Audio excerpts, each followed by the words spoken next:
What's going on, everybody? It's your boy Dead on Dave back once again. It's your daily focus, and it's your SmackDown review.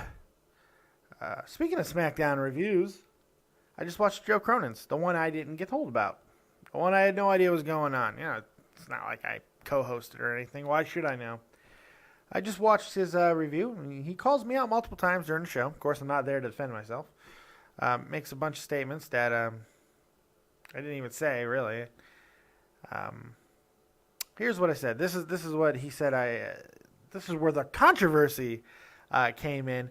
Apparently, during a show, multiple shows this week actually, I've defended Roman Reigns. Not because I like Roman Reigns, but because I understand what the WWE is trying to do, and I think there's more to Roman Reigns than has been shown. Multiple people have said on my comment section, which I was responding to, that Roman Reigns is a shit worker. I don't feel that's a true statement. I feel, and this is what I've said, that in NXT, he showed more. I didn't say he was a great worker in NXT. I never said he was a fucking Seth Rollins or a Sami Zayn. I just said he was a good worker down there. I think he showed more in NXT than he has in WWE, and I'll stand by that. I'll say it again, because he has. Does that mean that he's going to be some fantastic worker in the WWE? No, he's not. Because that's not what they need him to be. That's not his role. That's not what they want him to be. The NXT is a minor league system. Okay? Just like, God, it's dark. I keep not turning on the light because it's dark. I'm sorry about the extra darkness. I don't really care, though. Because the sunlight is coming in and out, and it'll get light again in a second. The NXT is it's a breeding ground. It's a minor league system. And they got guys down there, and they're going to bring them up into the roles within WWE that they need filled. They needed a heel faction. They brought one up. They made the Shield. Now, what people don't tend to realize is it wasn't actually supposed to be Roman Reigns in the Shield. It was supposed to be Dean Ambrose, Seth Rollins, and Cassius Ohno. But Cassius Ohno turned out to be a shit type of work ethic guy. He didn't want to work out, didn't want to work on his physique, so he didn't get brought up. Said they brought up another guy, dude by the name of Roman Reigns. He got brought up, and the Shield, they were only the most dominant friggin' faction in like the last 10 years. That's all. They didn't do much. And it's not like they had a bunch of spectacular matches with multiple different top stars during their feuds. It's not like that happened, where each guy got to show different aspects of their game and work all kinds of really good matches together. That never happened. But apparently, I was told that on the show, Joe said that I think you're just trying to sound like you're smarter than people, like you know something. I don't know any more than any of you guys. I just have opinions that I'm willing to express. And if I feel a certain way about something, I'm going to tell you. And then I'm going to tell you the reasons why I think that. It's called constructing an argument, which is, I thought, the point of what we do. Do I mean to sound uppy, tighty, smart, or whatever? No. I'm just simply giving you the reasons why I think what I think. And I'll stand by it again. Roman Reigns is better than he has shown in WWE at times. I also feel that he's improved greatly since he's come back from injury. And by the way, these are all things that have been agreed upon by Joe Cronin on the Joe Cronin Show multiple times. But he'll go back and forth on them because, like he did tonight on the SmackDown review, because that's what he does. It's okay because none of us are experts. It's what we do. We go back and forth because we don't know. We had a million ideas as to what the Royal Rumble was going to be. They didn't happen. We're going to have a million ideas of what's going to happen at WrestleMania. They're probably not going to happen. But we think, because WWE is good at teasing things. They're good at giving us glimpses of what we want to see. Do I feel that WWE should placate us completely? No, I don't. I don't think they gave in to us last year. They gave in to the outrage, to the Bryan movement last year. They shouldn't do it again. Why? Because we're a bunch of assholes. We're a bunch of smarky assholes. who think that we know better. And we don't. Because if we did, we would understand what the WWE is trying to do. We are not the key demographic anymore, okay? And this is not a new thing either, okay? Wrestling as an industry tends to do this. We have ages in which they move to different trends. They move to different themes. They target different age groups. They move with the times. And the reality is right now we have a very soft society that doesn't want to cause a lot of ruckus, that doesn't want to hear any cuss words, that doesn't want to see overblood, that doesn't want to see tits and ass on television, and they're not going to stand for it. We have a media right now that is basically ruling the roost and constantly fucking calling anybody out for any type of political incorrectness. So the WWE has done the best they can during this time frame to try and make a profit and keep the product relevant, which is exactly what they've done. How have they done that? They've targeted a younger audience, just like they did in the 80s. They target a younger audience to develop a fan base for the future. Why? Once again, because we are a bunch of fickle assholes, us older generation fans. Just like in the 90s. The 40-year-old guys that didn't feel that the Attitude Era was traditional wrestling, the Jim Cornettes of the world, who went along with the goddamn Attitude Era, but the second he got out of the company would blast the WWE and still blast the WWE for what they did during the time. A bunch of fucking hypocrites would help book all of the things that were going on. Jim Ross is also another one of these guys. Book everything that was going on and then blast them, put them on full blast after the fact about how it's not traditional wrestling and everything. Well, no fucking shit, it wasn't traditional wrestling. It was what the industry needed at the time, which is exactly what we're getting now. Right now, TV stations and TV companies are more open to bring in wrestling products right now. And there's different companies doing different things. There are different channels doing different things. Hell, there's a rumor right now that Jeff Jarrett is back in negotiations within Spike to bring Global Force Wrestling to Spike in the near future. Case in friggin' point. Spike just got their asses kicked financially over the TNA deal. Yet they're willing to jump back into it. Why? Because they see what's on the horizon. They see a wrestling boom on the horizon. Because it's not hard to see. There's a lot of talent out there. And things are trending to a more edgy place. It's happening. We see it. You can see it all around you. If you want to choose to ignore it, you can. And you can be mad and angry and talk about what you want. That's completely fine. But you can't completely close your eyes and shut your ears and be oblivious. And you can't do that and then friggin' blast other people for what they say. That just makes no sense. And it's not going to work with someone like me because while I'm not smarter than anybody else, while I don't know any more than anybody else, because I'm not an insider and I'm not a brilliant fucking person, I do have the balls to talk about what I want to talk about. And I'm going to give you the reasons as to why. It's really that simple. There was another thing that Joe Cronin said on the show tonight, which made some sense, was, wrestlers from NXT, what you see down there is not what you're going to see in WWE. They're going to get held back. Well, that's kind of true. For the wrestlers that they have slotted for certain spots, that's 100% true. But look what they needed. Here, let's look at some of the examples. They needed a monster heel. They had a guy by the name of Rusev. They bring him up, monster heel. He's now working with John Cena, a program going into WrestleMania working with John Cena. Kind of working out okay there. They needed a replacement for The Undertaker. They needed a faction. They needed a guy who would fit the role of a creepy gatekeeper type role. They bring Bray Wyatt, who they have mismanaged at times because they kind of like The Undertaker in the early years too, if you think about it. He was up and down, fluctuating, winning the title early, then dropping it. The Undertaker had these ebbs and flows early on too, and it wasn't until the mid-90s where he started to really, truly hit his stride. It's been the same thing with Bray Wyatt in his first couple of years within the WWE. He's had some very big highs and some very, low lows. And they'll continue to do that until they figure out exactly what to do with the guy. So that's happened.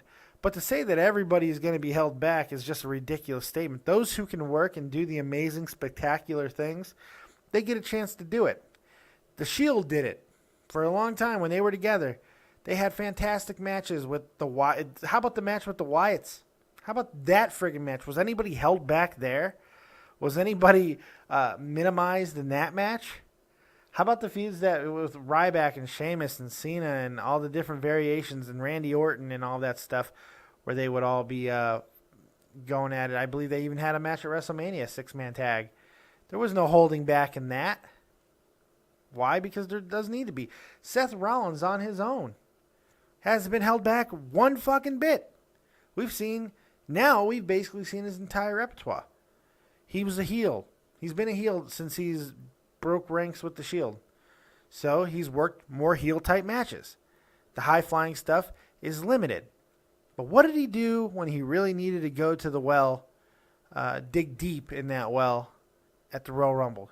He busted out one of the most spectacular finishes in all of wrestling, called the Phoenix Splash. They're not being held back. They are, but they're not. They're going to be released when they need to be released, when it makes the most sense. Or you're going to have a directionless, aimless company with a whole bunch of spots and not a lot of substance. Ring of Honor. Ring a bell? Because Ring of Honor is where it is because they lack what WWE does have. And the one thing WWE does better than anybody else. It's called variation. It's called they give a balance that nobody... Yes, there's a lot of shit. A lot of shit. God damn, more shit than I wish to care to admit to. But there's also a lot of good. You just have to choose to see it. Or you could boo a guy who's barely had a chance to show anything due to injury or due to his role. But the role that they've put him in, he's done pretty well. He's done pretty well. He's got a lot of reaction. A lot of good reaction from crowds. And even tonight, after the exact same situation at Royal Rumble that buried Batista, an established star, Batista, it didn't really fucking bury him that much tonight. The bad reaction's already starting to go away. If you noticed. And if you noticed something else during when Reigns came out, and we'll get to the entire review here in a second, but when Reigns did come out, yeah, he was booed a little. He wasn't booed that much. He still got a hell of a lot of cheers, too. Kind of sounded like a Cena reaction, didn't it? Tiny bit. Ever think that that's what they're going for? They're trying to build a Cena, something I've said many times. They're trying to build a John Cena. So that's what they did. They're building a Cena. And we're helping them. With all the booing, we're helping them achieve that. We're helping them build their Cena. So, good job. Everybody, fantastic work. We're doing exactly what they want. We're helping them build a Cena. So let's get to the show. I'm completely lost because Hunter comes out, gives a kind of cool promo. Actually, a really cool promo talking about how the WWE doesn't like getting told what to do, which is cool. I kind of like that because us smarks, we don't like being told what we're going to see. But they can do that because it's their company, and they're going to do what they think is best for their company. They see what sells, and they do that to keep their company afloat.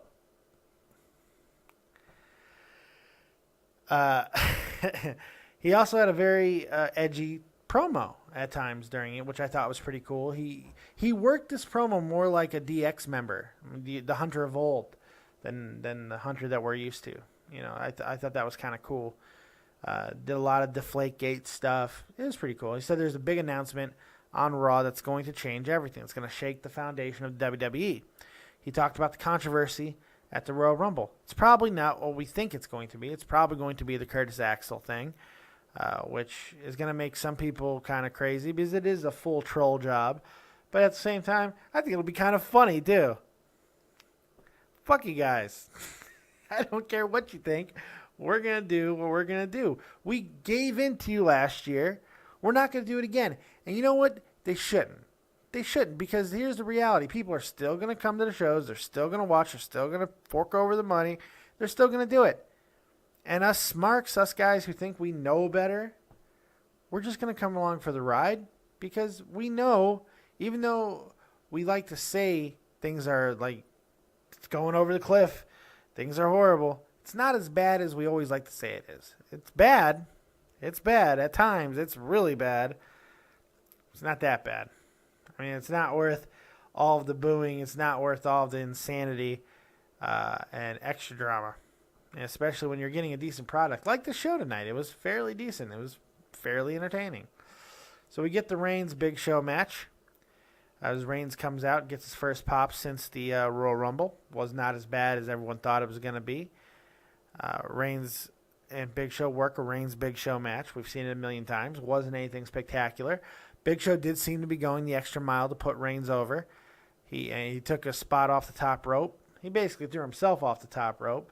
But, it is what it is. If you noticed, he took it the same way he would take an AA. It kind of looked like an attitude adjustment from John Cena, which is exactly what they're going for. They're trying to make Reigns John Cena, and we've helped that, by the way, with all the booing. So Reigns gets the victory after, a pretty lengthy match. He did sell. He sold a leg injury throughout the match. That was kind of cool. He did basic wrestling things that people say he doesn't do, but he did it in this match. I wish he would stop cocking his fucking fist. It drives me insane. I am tired of that. I do wish some of the shtick would drop, but I get why they're doing it. And that's what I'll continue to say. I get it. It makes sense. In a lot of ways, it makes a hell of a lot of sense. Kids seem to love it. They still pop for his ooh-ah type thing that he does before he gives the spear. Everyone was still doing it with him. And I think long term, this is probably all going to help him. It's all going to work out. It seems like he's going to get over. The guy's going to get over. This is not Batista, okay? This is not a Batista situation. As much as we tried to make it out to be, it's simply not. So now they're giving away the network for another month for free, that is clearly a reaction to people canceling the network. I think that's hysterical. They're like, cancel the network all you want. You wouldn't have to pay this month anyway. Ha ha ha ha ha. Or it's a come back, because I think it's only for new subscribers. Come back, it's free. And you know what? All those people who cancel the network, probably 50 or 60% of them are going to come back because it's free. And then they're going to buy the month after because it's WrestleMania. Pointless. It's all fucking pointless. What the hell? But the thing I take away most from the SmackDown, the beginning, the first promo, and the first match is obviously this Roman Reigns thing has been overblown quite a bit. And kudos to the Big Show. He really did try to help get Reigns over. And I think it helped a little bit. I don't think it worked that well, but it did help. And I see what they're doing. I see what he's trying to do, and that's kind of cool. They're rallying around Reigns in a lot of ways. Okay, it's what they're supposed to do. It's a good thing. So I don't think there's any coincidence that the main match of the night that they teased throughout the entire show is a casket match. I think it's kind of funny because everyone talks about how Daniel Bryan's always getting buried. What better way? Let's put him in a casket match. Let's actually put him in a coffin. That's a great idea. I think it's hysterical. Seth Rollins out next. He does an open challenge. Ryback answers that challenge. J&J Security jumps him. Rowan makes the save, and then Ziggler comes out. Looks like Fastlane, we might get a six-man tag, doesn't it? Kind of seems like that could be a possibility because they work J&J in a little bit more than usual. So maybe that's what they're going to do for Fastlane. Seth Rollins, J&J Security versus Rowan, Ryback, and Ziggler. Because now Ryback is no longer in the feud with Rusev, so they need something for those guys to do. So that makes complete sense to me. I think we'll see more of that on Monday. So at least they got on the show. They didn't do too much, but they were all there. Jey Uso versus Tyson Kidd. It was a nice little match. It wasn't anything fantastic, but there were some good spots. Tyson Kidd shows the type of worker that he is yet again, and he gets the win. He gets a nice little win. Obviously, they're building Cesaro and Kidd for the Usos. That's going to be the next tag team title feud, and it's just to get to WrestleMania for the Ascension to take them on and take the belts off of the Usos. Or maybe even Kidd and Cesaro. Maybe Kidd Cesaro wins the belts. I think that's also a possibility at this point. And as I've said before, I think WrestleMania will end up being a triple threat tag team match between the Usos, Tyson Kidd and Cesaro, and the Ascension. And I think that's the way of building it now. That's what they're doing. So Rusev is out next complaining about how he should have won the Rumble and blah, blah, blah. And then he calls John Cena a loser. And Cena comes out and talks trash, blah, blah, and gives a boring Cena promo. Screams unnecessarily a lot. He insults Rusev, and he talks about how they're going to fight at Fastlane. Yay! Paige is getting Nikki at Fastlane for the title. Paige says a few words, the Bellas interrupt, and then they lay out Paige after Paige attacked Brie Bella. Pretty standard stuff. Paige is once again in the title picture. It looks like maybe Natalya might be out of this scene for a little while. Maybe permanently. Who knows? But Paige probably going to be Divas Champion again soon. Hopefully taking the belt off of Nikki here at Fastlane and then defending against the returning AJ at WrestleMania. That sounds like a pretty good idea to me. I don't know. The Dust Brothers versus the Ascension. I like the Ascension's promo, their little vignette, the the geriatrics and Old Dust. I like both of those. I like the Ascension. I love these guys. I think they're really funny. They're basically doing most of the same things that they did down in NXT. Oh, and by the way, I think there's another point to make on the people working in NXT differently than they do in the WWE. Maybe it's because the same level of talent isn't up on the WWE roster, or at least working styles that they're able to work with, that's down in NXT. If you notice, there's a lot of smaller guys down in NXT right now, and they're able to have matches that fit those type of styles. Neville and Zayn, the Ascension versus the Lucha Dragons and Hideo Itami. Even the Vaudevillains.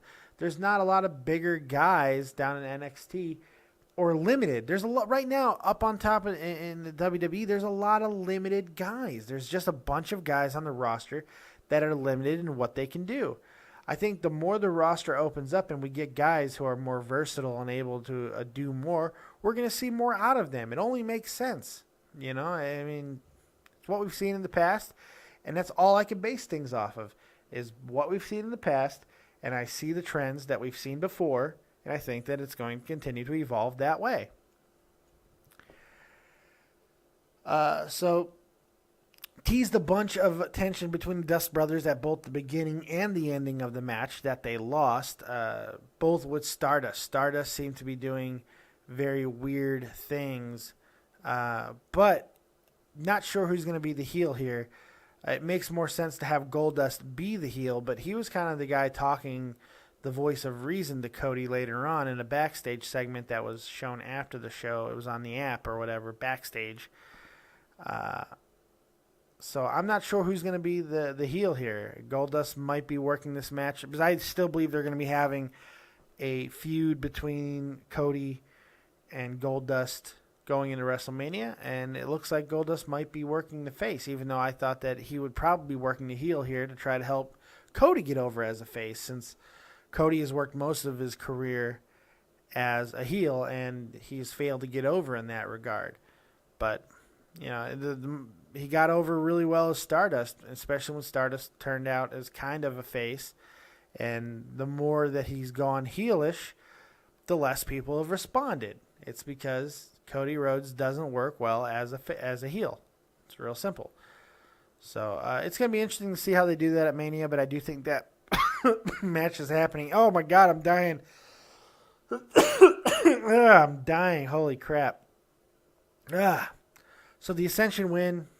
They're keeping their rise going. I like that. I do feel it's going to be the Ascension And like I said, I think that they're going to be continuing to take on the better tag teams. I think their jobber days are over. They're not going to be taking on the local guys, maybe every now and then, but not too often. It won't be every week anymore. They do a backstage magic segment. Kind of funny. The Miz, Mizdow get involved there. And Miz gets egg on his face. Ha ha ha ha ha. R-Truth overselling back there, laughing like an asshole. That was kind of funny. So Bray Wyatt does another Bray Wyatt promo.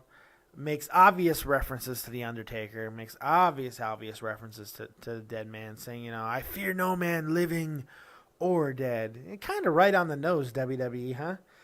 They could have done this more subtly, but, it is what it is. I think it's kind of obvious. Everybody knows what's going to happen with Bray Wyatt by this point. And the main event, Daniel Bryan, which they gave a lot of time to. I mean, most of the second hour went to this matchup, as a matter of fact. About the last half of it, so probably 20 minutes of that last actual televised hour, because there's only about 40 minutes out of the hour that is actually on television. The rest is commercials. About 20 minutes of that, maybe even a little bit more, was dedicated to Daniel Bryan and Kane. The casket match was okay. It was a decent match. It wasn't fantastic. There was a lot of missed spots. Kane is he's done. He's at this point in his career. Kane is not the guy you want working. And same thing with Big Show in a lot of ways. But as with the Big Show Reigns match, I understand the point of Daniel Bryan and Kane, because I think this does end their rivalry, and now Daniel Bryan can move on to bigger and better things. However, and this is going to piss some people off, I'm sure, I'm starting to be more and more concerned about Daniel Bryan. He's working this careful style, and now it seems to me at least I'm getting this. I think it's affecting his overall performance. I don't see the same Daniel Bryan that we always see. His moves don't seem to have the same type of impact as before, to me. I think there might be still a lot wrong with him. That recklessness that we got, that super high intensity, was kind of what we loved about Daniel Bryan, and the fact that he was such a good worker. Since he's come back, even in this match, he's very limited in what he's doing. It's not the same type of matches now. I mean, it's just not. He's very formulaic.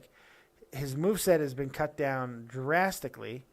So, I think we kind of dodged a bullet with him not winning the Royal Rumble.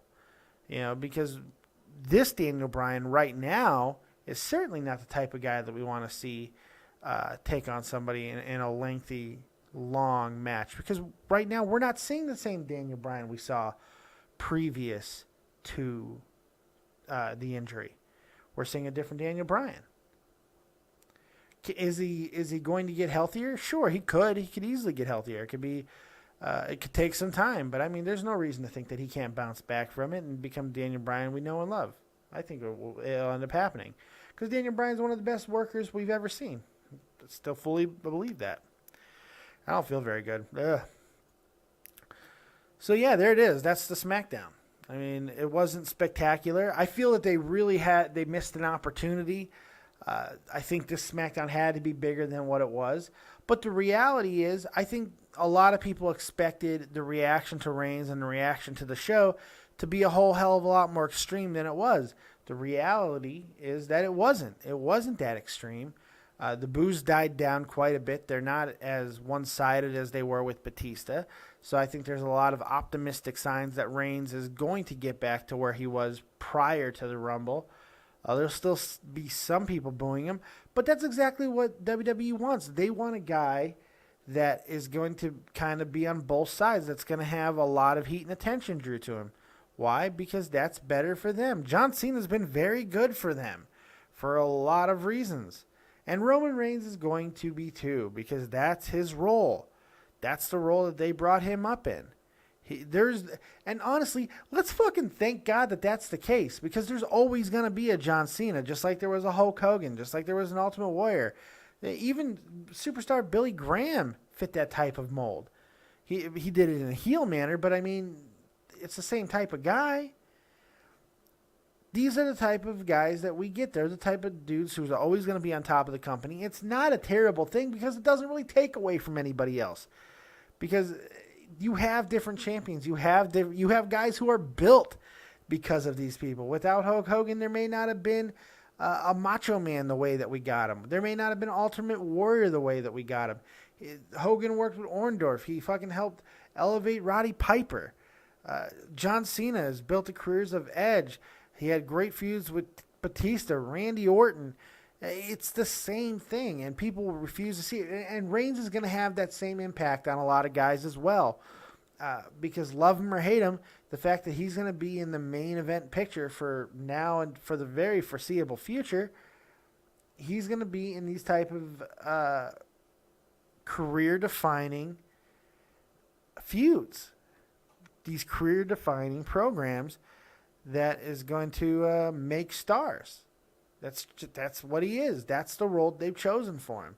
And maybe he's not the guy that everybody wanted, but he's not the worst choice for it either. They identified his strengths, and they're trying to hide his weaknesses. Is what it is. The popularity that he was able to garner while with the Shield, and more importantly after the Shield, has justified this spot. So you can yell at John Cena if you want. You can yell at Roman Reigns if you want. Or why don't you go scream at the kids who are buying the merchandise, or the parents who are buying the merchandise for the kids.